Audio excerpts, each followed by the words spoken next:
Só você tá aqui. Coelhinho, então você pode começar a se apresentar assim, o seu nome, como você começou a grafitar. Bom, meu nome é Hélio Domingues, e comecei com o cabelinho. Comecei a pintar desde 98. Não comecei pichando, comecei fazendo grafite mesmo, né? E de 98 até 2004 foi um período de experiência, de conhecer assim, um pouco sobre o que era o grafite, fazer algumas coisas experimentais assim. E aí em 2004 foi quando eu iniciei os trabalhos mesmo na rua, já com um objetivo específico, já tinha já um estilo pré-definido já de trabalho, já desenvolvi algumas, estava começando também devido a participar de alguns fóruns sobre grafite, sobre a cultura hip hop, também comecei a desenvolver algumas oficinas tal, como arte educadora. E você consegue se recordar assim, por que você começou a grafitar? Então, na verdade, eu comecei a fazer grafite por conta dessa coisa do desenho. Despertei o interesse por desenhar, comecei a gostar de desenho, e aí eu comecei a desenhar em outros suportes, né, tipo cadeira, mesa de escola, né, no banheiro, no azulejo com canetão e tal. E aí eu conheci uma galera que andava de skate e a galera pichava, fazia tag, coisas que eu não desconhecia, né? Todo mundo tinha um apelido, foi aí que eu ganhei meu apelido de cabelinho, né? E nesse momento que eu comecei a andar de skate com esse pessoal, eu também comecei a conhecer esse lado da cultura hip hop, né? Porque o pessoal escutava muito rap, tinha um estilo de se vestir diferente, calça larga e tal. Então foi a primeira tribo que eu me inseri, foi a tribo do skate, que me apresentou para esse universo da cultura hip hop, que eu desconhecia, não sabia nem que existia essa coisa do grafite, da pichação, então até entender tudo, perceber que tinha um respeito, que tinha um jeito certo, uma postura certa de agir na rua, quando você vai pintar, respeitar, por exemplo, o que já estava no muro, né? Então foi um contato com esse pessoal que me deu acesso ao que eu vim fazer hoje como artista. E como que foi essa passagem da pichação para o grafite? Então, eu não pichava, né?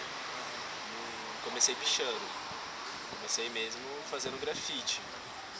Então eu não tive essa experiência de sair de noite, pichar e tal. Eu conheci esse pessoal que pichava, mas eu nunca tive essa vontade assim, de fazer essa pichação tipográfica, né? De letras e tal.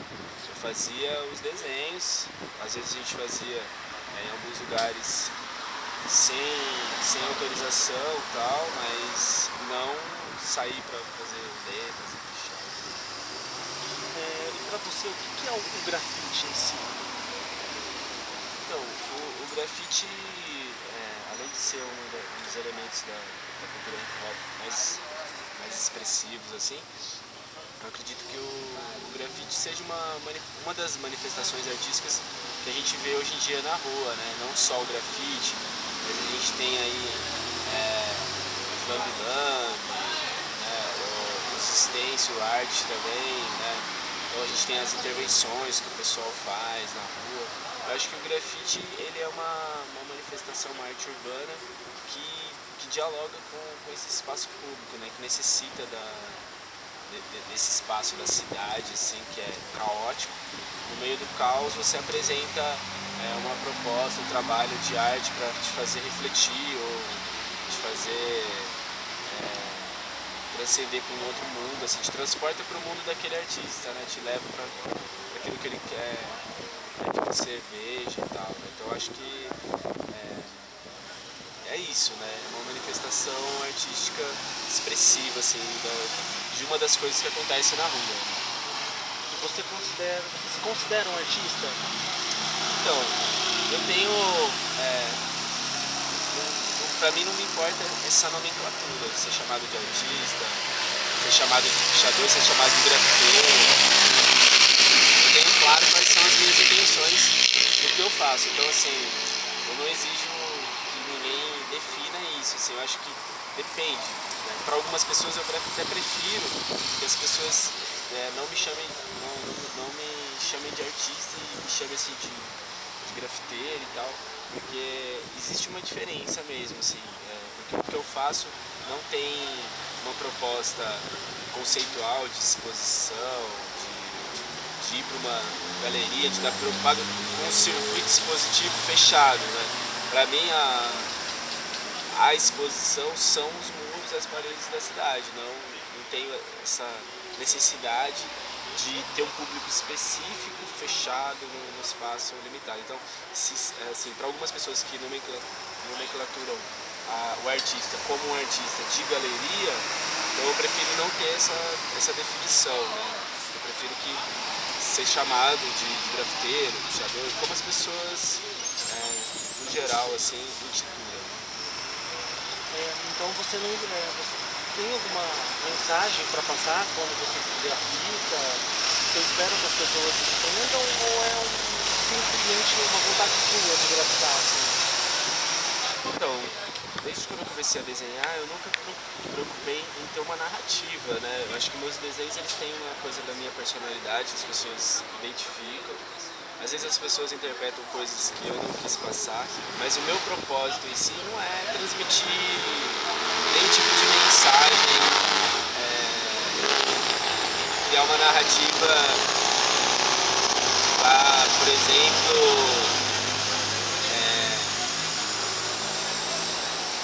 trazer uma novidade para a pessoa, assim. Eu gosto muito de figuração, então assim, desde quando eu comecei a desenhar, sempre gostei de criar personagens, pessoas. Comecei com uma coisa meio caricata, depois eu fui desenvolvendo um estilo de desenho mesmo, mais com os traços que eu gostava mais, assim. Né? Então, na verdade, eu só estou sempre tentando evoluir essa coisa, eu sempre estou preocupado com essa coisa do traço, da forma do desenho, da maneira como eu estou pintando aquele desenho, as possibilidades de cor, de forma, e nem sempre eu estou preocupado assim no tipo da mensagem. Lógico que às vezes eu tenho cuidado de às vezes ver um desenho que possa, dependendo do lugar, possa provocar algum estranhamento, de repente pela personagem tá sem roupa, ou o movimento da personagem, mas eu nunca gostei de coisas ofensivas, assim, desenhos com imagens demoníacas, desenhos que incitam a violência, com armas, essas coisas. Então, acho que de uma maneira geral assim é mais uma figuração mesmo, uma ilustração na cidade. O nosso trabalho, ele vai falar, ele pretende mostrar o artista atrás do grafite. Você acha esse tema relevante? O que você acha sobre isso? As pessoas conhecerem o artista que está atrás dos muros, assim. O que você acha sobre esse tema? Eu acho bacana, porque assim, até eu mesmo, durante a minha trajetória, eu conhecia pouco quem fazia, conhecia muito. Isso é uma coisa muito característica do grafite, né? Hoje em dia a gente sai do anonimato, as pessoas conseguem identificar quem que encontra no perfil no Facebook, no Instagram, acaba tendo uma foto da pessoa. Mas durante muito tempo, antes da internet explodir assim, o grafite ele era um anonimato. Você viu o trabalho da pessoa e geralmente as pessoas não entendem a tag, a assinatura.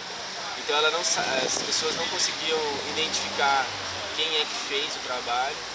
Então eu acho interessante assim, saber, assim, às vezes, coisas que às vezes são pertinentes, né? Porque quando você tem uma admiração por um artista, às vezes você conhece o lado pessoal dele, às vezes você se decepciona com a pessoa e fala que você está trabalhando legal, mas essa pessoa é escrota, isso e aquilo. Isso aconteceu quando eu comecei a conhecer os artistas de grafite que eu admirava, que eu achava legal. Comecei a ter um contato pessoal com eles. Eu falei, pô, né, o trabalho do cara é legal, mas o cara é escroto. o pensamento do cara é nada a ver. Então assim, é legal para as pessoas verem e correlacionar aquilo que ela faz, né? Assim, às vezes a pessoa faz um trabalho na rua ou em arte em geral crítico, totalmente democrático, querendo fazer provocações políticas com questões sociais, e às vezes a própria pessoa, assim, no seu dia a dia, ela não tem essa postura, né? Então, assim, eu não me preocupo muito com essa postura no meu trabalho e me preocupo mais com essa postura no meu dia a dia. Então, assim, as minhas práticas pessoais, às vezes, não são demonstradas nos meus trabalhos. As pessoas conhecem muito pouco da minha intimidade, da minha vida pessoal, pelos meus trabalhos, assim. As pessoas fazem alusões, né? Tipo, como eu sempre retrato personagens, e personagens, às vezes, alguns personagens são casais, as pessoas sempre imaginam, fulano é sua namorada, é você e tal, então tem essa alusão aí.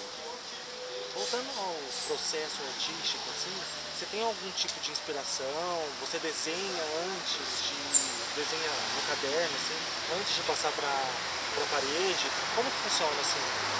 Então, eu sempre faço um sketch antes, né? Sempre tem um caderninho que eu carrego comigo, onde eu vou fazendo os rascunhos e para tentar desenvolver os trabalhos. E eu tenho inspirações dentro do grafite e fora do grafite também, artistas das artes plásticas, como Portinari, Van Gogh. E esses, assim, particularmente, Van Gogh, Portinari, são artistas que eu tenho como inspiração a sua vida pessoal. Então, assim, na arte, na história da arte, é muito mais fácil você conhecer a história pessoal do artista, porque alguém está registrando, escrevendo, né? E tem um artista em particular de grafite, que é o Jean-Michel Basquiat, que é um cara que eu conheci a história de vida dele é muito interessante também, assim, não é uma inspiração a história de vida dele, mas sim como ele desenvolveu o trabalho, as questões do trabalho dele, mas assim, pouco do que foi descoberto sobre o trabalho dele foi ele mesmo que concluiu, assim, são coisas que foram pesquisando e foram descobrindo sobre o trabalho dele que chegaram ao entendimento, assim, mas do pouco que ele já falou sobre o trabalho dele, são coisas que eu acho interessante, que correlacionam com a vida dele, com a trajetória dele, pessoal, e aí eu tenho, por esse artista, assim, uma grande inspiração, assim, da grande energia e explosão que ele tinha na hora de fazer os trabalhos. Nas nossas pesquisas, a gente percebeu assim que desde os movimentos mais antigos, como o dadaísmo, o surrealismo, a arte ela era muito restrita a galerias, a museus, as casas dos nobres, a população não tinha acesso. Como que você vê hoje o grafite nesse contexto, assim? Então, eu acho que hoje em dia é uma arte democrática, né? De uma certa maneira. Teve uma revolta muito grande, né? Esses movimentos que você falou, que eles intitulavam assim do cubo branco, né? Que aí surge esse termo do cubo branco. Na verdade, quando você enquadra, né? Essa coisa que os artistas começaram a tirar essa coisa da moldura.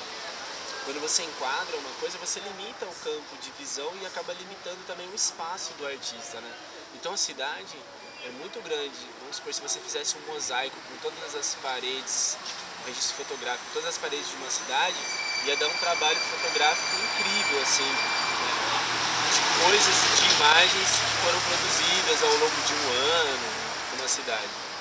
Então eu acho assim, cada lugar que você vai é uma possibilidade diferente. Então eu acho que essas pessoas podem encontrar nas ruas trabalhos de qualidade, conceituais, trabalhos que são realmente expressivos, sem precisar pagar nada, ou sem se constranger. Que eu acho que o que as pessoas têm mais ou menos com a coisa da galeria, um afastamento por achar que aquele espaço não é delas. E o espaço das ruas, das cidades, é um espaço que é de todo mundo, né? Por isso que, às vezes, as pessoas não aceitam muito o grafite, porque muitas pessoas, no geral, senso comum, elas não gostam de passar por um lugar e ver o lugar cheio de imagem, ela preferia que o lugar estivesse neutro, né? Até existe se eu não me engano, uma lei que fala sobre esses espaços de neutralidade que a cidade deve ter. Mas o que acontece? O grafite ele ganhou espaço e a pichação porque a gente começou a ver muita coisa que a gente não queria também, muita propaganda, muita informação em lugar que não precisava estar. Então assim, uma poluição visual que às vezes, quando a pessoa via um desenho num certo lugar desses, agradava muito mais do que aquele outdoor, ou aquela placa, ou aquela propaganda. Agora, voltando ao processo artístico, quais são os tipos de materiais que você trabalha? Em relação a isso, aos tipos de materiais que você trabalha, o que você escolhe usar para fazer sua arte? Então, eu me limitei muito ao spray. Ao longo da minha repertório, assim,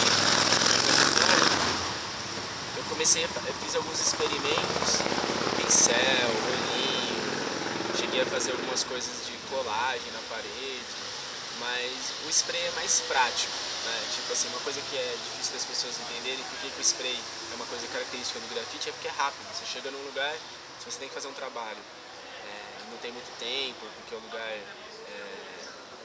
digamos assim, não é autorizado, então é muito mais rápido, né? Você tem ali o spray rápido, seca rápido, você faz. Então eu prefiro só usar o spray como material para pintura na parede. Mas já fiz experiências em outros suportes, com outros materiais, né? Por conta da minha formação mesmo, né? Então eu tive contato com isso, fiz algumas experiências, mas o que eu mais gosto assim, de produzir são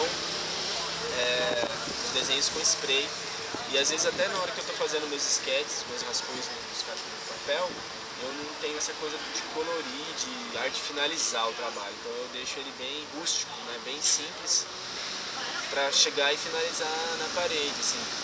Na hora que eu determino que cores vão ser usadas, né? Eu não defino isso antes.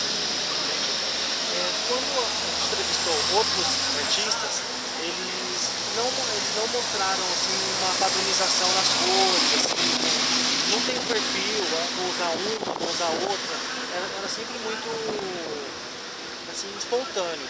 Com você funciona da mesma maneira ou você tem uma padronização, assim, o que você gosta e o que você não gosta? Então, eu tenho essa coisa de ter uma preferência específica por cor, e ela vai muito de momento. Mas no geral, só para você entender, eu não gosto de fazer um trabalho policromático, ou seja, com todas as cores, né? Que é o que o pessoal que trabalha com vetor faz ultimamente, assim, e o pessoal que faz realismo. Eu gosto de fazer uma coisa monocromática, a partir de uma cor, por exemplo, um azul, trabalhar só com tons de azul, ou um amarelo, laranja, trabalhar só com aqueles tons, escalas de cinza. Eu gosto de ir um lado monocromático. E durante essa busca de cores monocromáticas que dão uma harmonia legal, que eu me sinto satisfeito em pintar, eu procuro ficar um tempo fazendo uma experiência com aquela cor. Então, esgotar as possibilidades de azul, de monocromia com azul que dá para fazer, aí depois esgotar a possibilidade de monocromia que dá para fazer com amarelo. Atualmente eu estou usando mais as monocromia com azul, mas em alguns momentos eu também dou uma fuga e faço colorido, um trabalho policromático, mas tem preferência pela monocromia, não sei, eu acho que partindo de uma cor só, então pelo menos na hora que eu tenho o material, tem esse fator também. Muitas vezes a gente não padroniza as cores porque a gente não tem controle do material, então assim, às vezes o material não chega na loja, às vezes você não tem dinheiro para adquirir aquelas cores que você quer, e aí você acaba trabalhando com as cores que você tem, né? Então às vezes rola essa frustração de você padronizar umas cores, e as cores que você usa, determina para usar, para contorno, para sombreamento, para preenchimento, para efeito, acabam tendo que ser mudadas por conta das condições, né?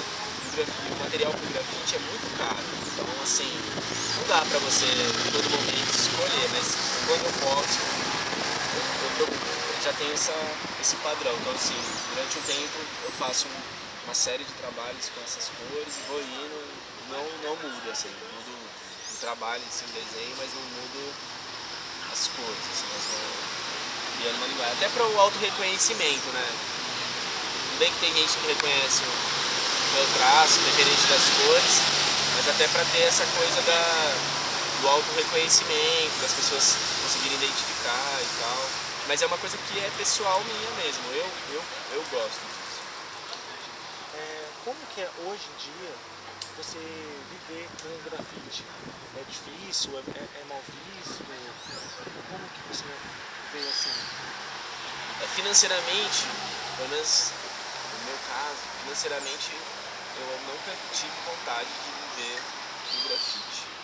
Quando eu comecei em 98 e 2004, eu fiz algumas coisas de aerografia, né, que é um outro tipo de trabalho que envolve pintura na parede, mas é uma coisa comercial. E antes mesmo de fazer faculdade, eu já comecei a compreender que a arte no Brasil é uma coisa muito difícil de você, oscilante, né? De você não dá uma estabilidade, né, para você financeira, para você viver.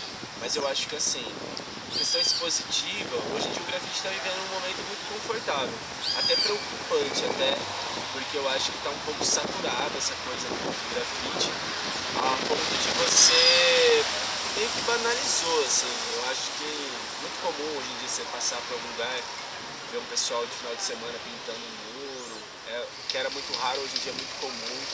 É muito comum você ir num evento, ter alguém pintando, ou alguma marca se utilizar dessa coisa da arte de rua para ser a cara do seu produto, né? Então eu acho que hoje em dia o grafite em si está tendo um momento bacana. Eu acho que esse preconceito quanto ao artista de rua sempre vai ter, porque assim, na maioria das vezes, posso estar generalizando demais, assim, mas assim, na maioria das vezes os artistas de rua, eles não são, no geral, eles não são bem vistos por conta da conduta, às vezes, da pessoa, da formação, e isso a sociedade enxerga com certo preconceito. Diferente de você se auto-intitular um artista plástico. Então, todos os artistas de rua fazem quando eles estão elevando o nível de trabalho é se auto-intitular artista plástico, porque eles sabem que vão ter uma aceitação melhor